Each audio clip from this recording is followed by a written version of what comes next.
Bismillahirrahmanirrahim. Today we are going to learn about the rain.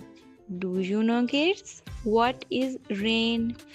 Rain is the mercy and blessing from Allah. The Quran tells us that Allah sent down rain to give life to the land. Without rain, there would be no food or water. Do you know, kids, what is the importance of rain?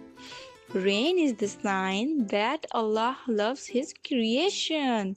Rain is the reminder that Allah gives life and takes life. It cools the air and makes people feel fresh. The Quran says Allah sends rain to revive the dead land.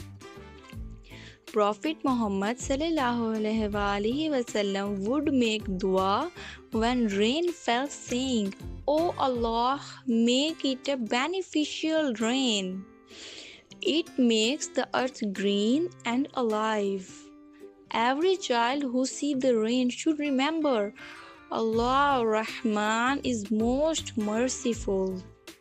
Al-Kabir Publisher is an Islamic institute. We create beautiful, easy to understand Islamic books filled with colors and lessons that help children learn about Islam with knowledge and joy. Our mission is to nurture young hearts to love the Prophet ﷺ and to walk the path of goodness. Al-Kabir Publisher, where every page shines with fragrance of faith.